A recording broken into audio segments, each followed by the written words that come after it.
हे सो झंझनीत नमस्कार, मैं हूँ मनी म्याव। तो स्वागत है आप सभी का आपके शो में जिसका नाम है चल पप्पा मार गप्पा।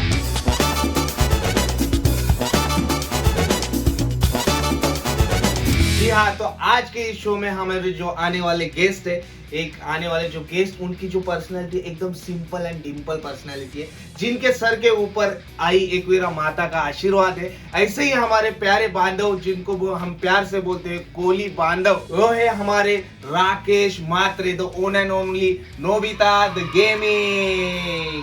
नमस्कार नोबिता जी, नमस्कार। तो नोबिता जी, स्वागत है आपका चल पप्पा मार गप्पा के हमारे इस शो में। तो इस शो का मैं ओवरऑल आपको बता देता हूँ कि हम लोग 4-5 आपको सवाल पूछेंगे, आपसे गप्पा मारेंगे, थोड़े बहुत पर्सनली रहेंगे, आपके करियर के रिगार्डिंग रहेंगे, और बाकी हम लोग गप्पा शप्पा मारते, क्वेश्चन पूछते पूछते थोड़ी बहुत बातें भी कर लेंगे। तो आपको पहला मैं एक क्वेश्चन पूछना चाहूंगा, मतलब एक चाहत पूछना चाहूंगा कि ये जो राकेश म्हात्रे है, ये राकेश म्हात्रे से नोबिता गेमिंग लाइव ये कैसे हुआ? मतलब ये राकेश से लेके नोबिता की ये आपकी जो जर्नी है, तो इस जर्नी के बारे में थोड़ा बहुत हम लोग को बताएंगे। कुछ खास नहीं, मुझे बचपन में मतलब डोरेमोन जो कार्टून था, हाँ। वो देखने में बहुत मजा आता था। और वो मैं मतलब स्कूल से घर पे आए मैं पहले वो देखना शुरू कर देता था सीधा। और विषय ऐसा था कि नोबिता की जो खूबी है सोने की, वो मेरे में कूट कूट के भरी है जी हाँ। जैसे वो सोता है वैसे मैं 2 मिनट नहीं लगते मुझे सोने, और 25-30-40 घंटे में 2 दिन में सोते रहता। छोटे छोटे बच्चे भी थे जब आप भी छोटे बच्चे रहोगे तो भी ये कार्टून देखा करते थे आप? जी, मतलब आप भी मेरे जैसे सोते थे? हाँ, तो सोते तो सब लोग है। फिर उसके बाद मतलब गेम तो बचपन से खेलना शुरू किया था, बहुत मम्मी पापा की मार भी खाई है। लेकिन कॉलेज में जब जाने लगा तभी दोस्त ऐसे मिले कि CS खेलते थे बहुत ज्यादा। तो उसमें मैंने सोचा कि नाम क्या रखूं, तो मेरे दिमाग में नोबिता आया। तो मैं तब से नोबिता ही नाम लगा रहा हूँ अपने आप को, और बाद में क्या तो नाम पड़ गया अभी। जी, तो मतलब ऐसे आपका नामकरण ऐसे होगा, नोबिता गेमिंग लाइव। वो थोड़े दिन बाद हुआ, मतलब थोड़े सालों बाद हुआ। पहले तो मैं स्कूल में कॉलेज में था तभी, लेकिन जब मैंने फर्स्ट ईयर सेकेंड ईयर किया तब वो सवाल आप बाद में पूछ ही लोगे, मुझे मालूम है। नहीं, हम तो ऐसे छोड़ेंगे नहीं आपको। अगर आप चल पप्पा मार गप्पा में आए तो आपको गप्पा तो मारना ही पड़ेगा। आपके हर एक सवाल के उत्तर मेरे पास है। जी, बिंदास्त। और एक बात मुझे आपसे पूछनी थी, मतलब मेरे अंदर से एक क्यूरियोसिटी है जानने की कि ये जो ये राकेश नाम जो है आपका, मतलब आपका जो ओरिजिनल नेम है राकेश, ये राकेश के बारे में किसी को पता नहीं। वैसे कि नोबिता गेमिंग के बारे में तो बहुत सारे लोग को पता है, वो हम लोग आपको यूट्यूब पे देखते हैं, स्क्रीन पे देखते हैं, तो अच्छा लगता है आपको देखने के लिए। बट राकेश की जो ये स्टोरी है या फिर राकेश के बारे में अभी तक किसी को पता नहीं है, तो राकेश के बारे में हमें थोड़ा बहुत बताएगा। तो राकेश की बात करें तो राकेश स्कूल में कॉलेज में बहुत ही शरारती बच्चा था। वैसे मैं पढ़ाई भी कर लेता था, मतलब ठीक ठाक। अच्छा, मतलब आप पढ़ाई भी कर लेते हो? जी, मैं 10वीं 12वीं और मैं ग्रेजुएशन मेरा हो गया पूरा। हाँ। तो उसका टेंशन नहीं है। लेकिन विषय ऐसा है कि तभी मैं पहले बहुत शरारती था, उसके बाद में थोड़ा थोड़ा ऐसा शांत हुआ। घर वालों की जो रिस्पॉन्सिबिलिटी जब आंख पे पड़ी तो मैं थोड़ा सा ऐसा भान पे आया। उसके बाद फिर कॉलेज के बाद तो डायरेक्ट मैं गेमिंग करना शुरू कर दिया। डायरेक्ट यूट्यूब चैनल खोल के डायरेक्ट फाट डायरेक्ट BGMI में सबको हाँ डायरेक्ट साफ कर दिया मैंने। अच्छा। वो जर्नी मैं बताऊंगा आपको धीरे धीरे कि क्या विषय क्या नहीं। लेकिन हम तो हमारे दर्शक और मैं वही जानना चाहता हूँ कि राकेश को जब नोबिता गेमिंग बनने तक जो समय आपको लगा, तो राकेश ने उसके लिए क्या क्या स्ट्रगल किया? मतलब राकेश को कोई चीजों में अभी सपोज आपको अगर PC लेना है या फिर व्हाटएवर कुछ भी सेटअप लगाना है, तो ऐसी कोई दिक्कत आई थी? नहीं, मेरे दिमाग में तो ऐसा कुछ था ही नहीं कि मैं मतलब ऐसा स्ट्रीमिंग वगैरह कुछ करूंगा। वो तो मेरे कॉलेज में एक फ्रेंड है, उसने मेरे को बोला था कि तू गेम खेलता है तो तू स्ट्रीम कर सकता है। मेरा अमित जादव करके एक दोस्त है, उसने मेरे को कॉलेज में बहुत मतलब पढ़ाई में भी मदद की और गेमिंग में भी मदद की। तो उसने मुझे बोला था, उसने मेरे जहन में डाला कि तू स्ट्रीमिंग भी कर सकता है। तो वो टाइम पे मेरे पास OnePlus 6T था। हाँ। उससे मैं गेम भी खेलता था, वही मोबाइल में मैं स्ट्रीम भी करता था। और तब का तो विषय ही बिगड़ा था, ना हेडफोन ना कुछ मैं विदाउट हेडफोन स्ट्रीम करता था। बंदे में हाँ विदाउट हेडफोन, और बिना हेडफोन के भी मैं तभी 20-20 30-30 बंदे मार लेता था। तो वैसे ही मेरी जर्नी शुरू हुई, और उसके बाद में एक एक करके अपने गैंग बढ़ने लगी, आर्मी बढ़ने लगी, फैमिली बढ़ने लगी, जो चाहे आप शब्द इस्तेमाल कर सकते हो। फिर धीरे धीरे करके एक एक करके सब्सक्राइबर्स बढ़े, तो फिर पैसे आने लगे यूट्यूब से। तो यूट्यूब का जो भी खर्चा मुझे आया वो सब मैंने पीसी सेटअप और जो भी है उसमें लगा दिया। नहीं, एक तो बहुत ही अच्छी बात बताई आपने। मतलब देखो इंसान कैसे रहता है, जिन्होंने एक छोटे से मोबाइल से शुरुआत की थी तो वो टाइम पे उनके पास हेडफोन भी नहीं था, तो उससे ये जर्नी चालू हो चुकी है। अभी 1 लाख सब्सक्राइबर आपके हो चुके हैं, तो बहुत बड़ी ये अचीवमेंट है आपके लिए भी और बहुत कुछ सभी achieve के लिए। करना और है। ये देखा जाए तो एक इंस्पिरेशन स्टोरी भी है बाकी के लोगों के लिए और नए यूट्यूबर लोगों के लिए। तो अभी मैं आपको पूछना चाहूंगा कि ये नए जो यूट्यूबर अभी स्ट्रीमिंग वगैरह कर रहे हैं, अभी इंडस्ट्री में आ रहे हैं, तो उनके लिए आप कुछ सजेशन वगैरह दे सकते हो? बस इतना ही बोलूंगा कि हार्डवर्क करो, जो कर रहे हो उसको डेडिकेटेड रहो, और बाकी क्या बोलते हो, सक्सेस की चिंता मत करो, आप करते जाओगे आपको मिलते जाएगा, सक्सेस अपने आप मिल जाएगा 100%। हम लोगों ने सुना है आपके पास एक हिडन टैलेंट भी है। तो हिडन टैलेंट ऐसा है कि आपके यहाँ पर मतलब आप बैंजो भी बजाने जाते हो कभी कभी, मतलब एकदम सुर में सब लोग नाचते भी, आप जब भी बैंजो बजाते हैं तभी। तो इसके बारे में थोड़ा सा बताइएगा कि ये टैलेंट आया कहाँ से? जी, मैं कभी कभी बजाता हूँ, लेकिन मैं बैंजो बजा रहा हूँ 13 सालों से। 13 साल से? मतलब पहले तो बच्चे होते हम तभी तो हाथ में काटे बिठाए किधर भी बजाया चलता था, लेकिन फिर धीरे धीरे मेरे को ऐसा लगा कि मैं बजा सकता हूँ। तो मैं पहले स्कूल में था, स्कूल में सब होते, स्कूल में हमारे यहाँ पे पीटी के लेक्चर्स होते थे, उसमें मैं ही बैंड बजाया करता था। तो वहाँ पे परेड होती थी, परेड में मैं बैंड बजाता था, लेकिन फिर मुझे बैंजो बजाने का जो ये था वो मेरे दिमाग में बस गाने चलते रहते थे। जज्बा। हाँ, तो विषय ऐसा हुआ कि परेड रहती है साइड में, उसकी प्रैक्टिस वगैरह चलते रहते, तभी मैं ना प्रैक्टिस करता था इसकी बैंजो की, कि कैसे लोग बजाते क्या करते। हाँ। तभी मैं स्कूल में सीखा था वो बजाना। और एक दिन मैं पहले तो बैंजो बजाते टाइम, मतलब स्टार्टिंग सबकी वैसे ही होती है कि पहले आपके हाथ में झांझ देते, वो झांझ बराबर। मैंने 1.5-2 साल झांझ बजाए। लेकिन एक दिन मैंने ऐसे ही ड्रम पे अपने, मतलब बोलते ना जो उंगलियां थी वो फेरी सब, तो बाकी के जो लड़के थे वो चाट पड़ गए कि भाई झांझ बजाता था ड्रम कैसे बजा रहा है। उसके बाद से मैंने ड्रम बजाया, मैंने ताशा बजाया, मैंने कॉन्सर्ट बजाया, मैंने थापडल बजाया, कैसियो छोड़ के ऑलमोस्ट सब बजा लेता हूँ। नहीं, ये बहुत ही हिडन टैलेंट है। मैं भी जब भी स्कूल में था, जब भी स्कूल में बचपन में जब भी टेबल था ना अपना, उसको टेबल को बजाते बजाते हम लोग भी वो सीखे। स्कूल थोड़ा बहुत में तो सब एक्सपीरियंस करते मुझे थे। भी है हाँ, उस हाँ, चीज का। तो आप आना चाहोगे हमारे नहीं, बिल्कुल, अगर कभी आपने बुलाया तो हम लोग जरूर आएंगे। क्यों नहीं अभी आएंगे? गणपति भी आ रहे हैं, तो आगमन विसर्जन अरे आपको ही श्योर बताएंगे। श्योर। 100%। नोबिता जी, तो एक मेरे मन में अभी तक वो सवाल है, तो वो सवाल ऐसा है कि अगर आप यूट्यूबर नहीं होते, आपके 1 लाख सब्सक्राइबर नहीं होते, अभी तक आपकी ये जो जर्नी नहीं होती, तो आप अभी रियल लाइफ में क्या करना पसंद करोगे, या फिर क्या होते थे, या क्या सोचते थे अभी? वैसे तो ये जो मैं गेमिंग में आया, मतलब स्ट्रीमर बना, वो तो कुछ था नहीं, मतलब ऐसे कुछ दिमाग में था नहीं कि स्ट्रीमर बनूंगा या फिर गेमर बनूंगा। वैसे मैंने ग्रेजुएशन किया था बैंकिंग में, तो जाहिर सी बात है अगर ये नहीं बनता तो मैं किसी बैंक में एम्प्लॉय होता, लेकिन जॉब करना मुझे पसंद नहीं। और मैं अभी तक बोलता हूँ कि मुझे नहीं पसंद, क्योंकि मुझे इंटरव्यू से डर लगता है। ये डर आप यहाँ पे भी देख सकते हो मेरे चेहरे पे। नहीं, ऐसे डरने की तो कोई बात नहीं है। हम लोग ये क्वेश्चन पूछेंगे या फिर वो आपके करियर रिलेटेड ही रहेंगे और आपके यूट्यूब के जर्नी के ऊपर ही रहेंगे, तो वैसी कोई बात नहीं। बाय द वे, मैं भी थोड़ा जॉब करता हूँ, तो इतना टेंशन नहीं आता, तो हैंडल हो सकता है। ठीक है। ऐसी कोई चीज नहीं है। तो नोबिता जी, ऐसे 3 ऐसे चीजें आप बताइएगा मुझे कि जो आपको खुद को आपकी चीजें पसंद नहीं। ऐसी चीजें बहुत कम है वैसे, लेकिन पहली चीज तो मैं बहुत ज्यादा सोता हूँ, वो मुझे कम करना है, वो मुझे जरा भी पसंद नहीं। लेकिन अभी आदत इतनी हो गई है कि सोए बिना रह मैंने नहीं तो सकता। ये भी सुना है कि अगर एक बार नोबिता जी सो रहे, मतलब सो गए हैं, तो उनको कितना भी उठाओ वो उठते नहीं है। वो जब भी उनका मन करेगा तभी वो उठेंगे, अदरवाइज नहीं उठेंगे। ये चीज मतलब जो सुनी है हम लोगों ने, ये सही सुनी हाँ, है ये क्या? सच है। और एक्चुअली कुछ काम भी हो तो भी, मतलब यही का विषय नहीं, मतलब घर पे मुझे कोई उठाने नहीं आता। अगर नोबिता सो रहा है, नानू सो रहा है, तो नानू को सोने ही दो, उसको कोई उठाने नहीं जाएगा, क्योंकि उठने के बाद मेरी नींद पूरी नहीं हुई तो मुझे होती है चिड़चिड़। वो चिड़चिड़ में पूरा दिन मेरा खराब हो जाता है, मेरा भी और घर वालों घर वालों का। का। तो कोई वो शेर के गुफे में आता नहीं है मुझे उठाने के लिए। तो एक चीज तो हो गई आपके मतलब सोने की, जो आपको पसंद नहीं है खुद की चीज। तो दूसरी चीज ये है कि मुझे किसी को ना बोलना नहीं आता। मतलब हाँ। कोई अगर कुछ भी करे, सामने वाला कितना भी अच्छा हो बुरा हो, अगर मुझे कुछ वो बोले, मैं उसको फटक से हाँ बोल देता हूँ कि हाँ ठीक है चल भाई। कर वैसे देंगे। देखा जाए तो ये चीज अच्छी भी है और बुरी भी है, वो डिपेंड करता है कौन सी चीज क्या करते हो, मतलब सिचुएशन। हाँ, वो तो है, चीजें अच्छी है, लेकिन विषय ये होता है ना कि अपना गलत इस्तेमाल हो रहा है ना कभी कभी। वो तो वही तो मैं बोला ना कि अभी वो सिचुएशन के ऊपर डिपेंड रहता है, आप जी। कैसे वो सिचुएशन रहती हो। और बाकी ऐसा कुछ है नहीं कि मुझे छोड़ना है, बाकी तो सब कुशल मंगल चला। तो ऐसे ही होना चाहिए। चलो, तो एक और चीज अपने को ये बात करते करते समझ में आ गई कि राकेश म्हात्रे को, नोबिता गेमिंग लाइव को एक टोपन नाम भी है, नानू करके, समझे?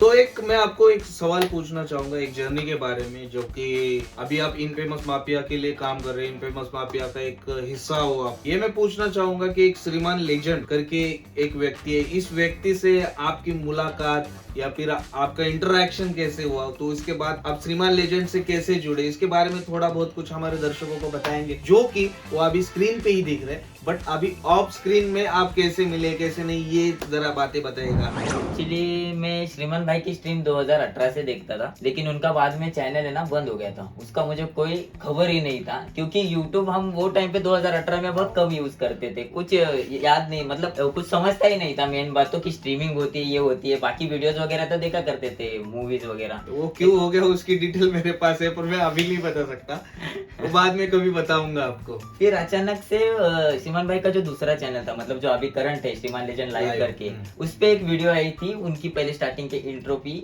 पहला वाला चैनल जो है वो बंद हो गया है, वो पूरी ऐसा मतलब टॉकिंग स्ट्रीम थी, तो वहाँ पे मतलब स्ट्रीम नहीं थी, वो वीडियो थी बस, जस्ट वीडियो डाला था। नीचे मस्त पे ऐसे फूलों की सराहना, ऐसे बबले बिबले जा रहे और श्रीमान भाई ऐसा मायूस चेहरा लेके बोल रहे थे कि पुराना चैनल अभी जरा टर्मिनेट हो गया। अभी भी वो वर्ड याद है कि हम लोग का जो हम लोग स्ट्रीमिंग करते थे वो चैनल पे हम लोग लाइव स्ट्रीम नहीं कर पाएंगे, तो इसके लिए हमने नया ये चैनल ओपन किया है, तो इसको आप ये करो, इधर से चालू करो, वो था। हाँ, वो तो था। फिर उसके बाद वापस से फिर नया चैनल मिला, तो फिर सोने पे सुहागा, फिर हमने वापस देखना शुरू किया। लेकिन फिर एक दिन ऐसा हुआ कि मैं कॉलेज में था, कॉलेज में अभी तक याद है जनवरी का महीना था, 18 जनवरी, ट्रेडिशनल डे था। ट्रेडिशनल डे के दिन मैं ऐसे बाहर आया, गार्डन में बैठा था, तो स्ट्रीम लगाई मैंने श्रीमान भाई की, अचानक नोटिफिकेशन आई, बोला चलो स्ट्रीम देखते हैं, तो देखा सब गेम्स चल रहे। हाँ। सब गेम्स में तो बोला चलो अच्छा मौका है, तो मैं गया। श्रीमान भाई ने पहले सब गेम ऐसा डाला, उसका कुछ ऐसा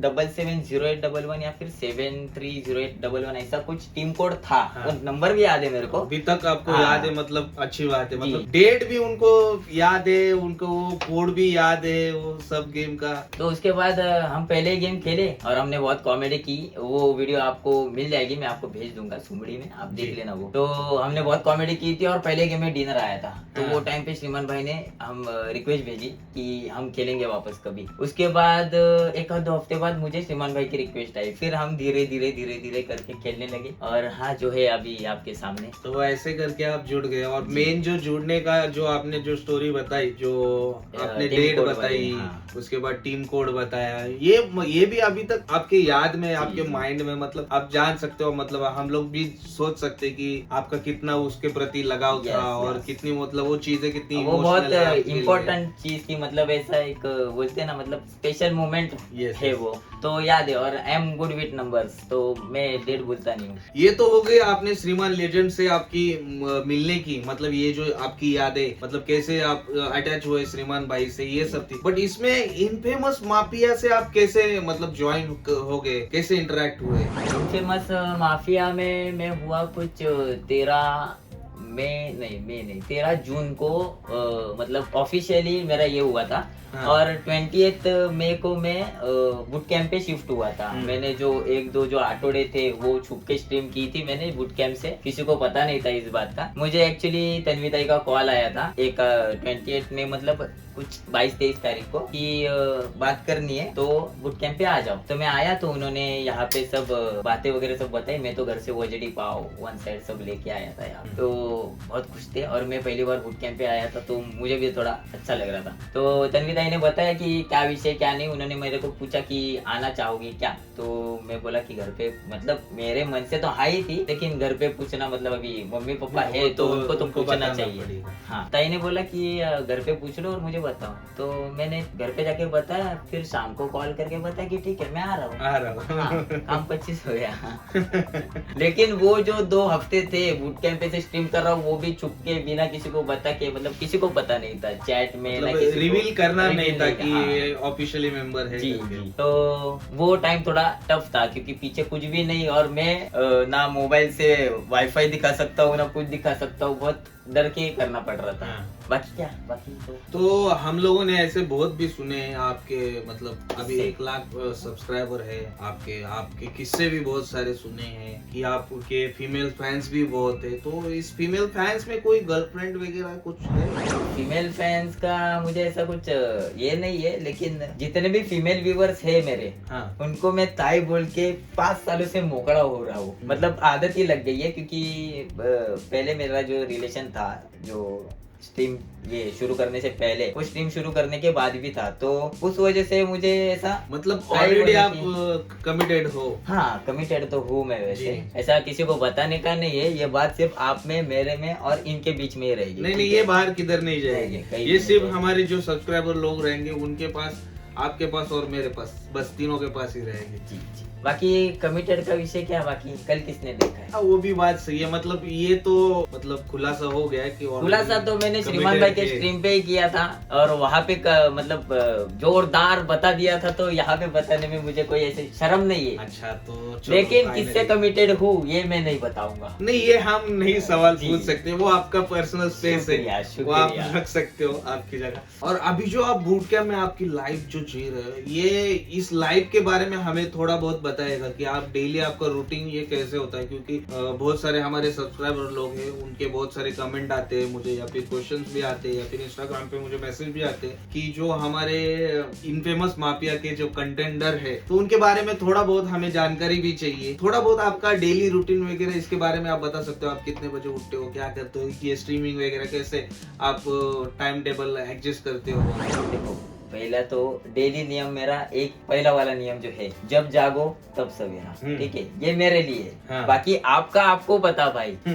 मैं जब उठता हूँ तब मेरे लिए सुबह होती है, फिर मैं चाहे रात को 11 बजे उठूँ या फिर सुबह 10 बजे उठूँ। लेकिन अभी थोड़ा मैंने किया है, थोड़ा स्केड्यूल में थोड़ा चेंजेस लाए बहुत, क्योंकि सुबह उठ के मुझे वर्कआउट करना रहता है। क्योंकि अभी खंगिया बॉडी कितने दिन आप देखोगे, मैं खुद को देखूंगा आरसे में, मुझे भी अभी शर्म आने लग गई है। वैसे बॉडी मेरी टैक्स बिक्स है, लेकिन थोड़ा ऐसा चाहिए ना, थोड़े मसल विसल गेन जी, होना जी। चाहिए। उस वजह से थोड़ा जल्दी उठ रहा हूँ। लेकिन हाँ, फिर वर्कआउट करने के बाद क्या करता हूँ, स्ट्रीम करता हूँ। अपनी अभी नई रूटर की स्ट्रीम चालू हो गई है, तो रूटर पे स्ट्रीम करता हूँ, थोड़ा ब्रेक लेता हूँ, खाना पीना खाता हूँ, बाहर घूम के आता हूँ, फिर उसके बाद में वापस रात को स्ट्रीम। फिर रात को जो स्ट्रीम चलती है उसका भरोसा नहीं रहता, वो कभी 4 घंटे की होती है, कभी 8 घंटे की होती है, कभी 12 घंटे की होती है। तो सोने का टाइम फिक्स नहीं, इसलिए उठने का टाइम फिक्स नहीं होता। अच्छा, लेकिन वैसे बहुत लोगों को लगता है कि मैं कामचोर हूँ, लेकिन वैसा नहीं है। मैं सोता इसलिए हूँ कि मेरे सपने पूरे हो सके, और सपने तो सोते हुए ही देख सकता हूँ ना सिर्फ। हाँ, तो वो तो बात सही है। अगर आप सोओगे नहीं तो सपने का मेरे सपने थोड़े बड़े, इसलिए मैं ज्यादा सोता हूँ। अच्छा अच्छा, वेरी गुड। ऐसे ही होना चाहिए, थोड़े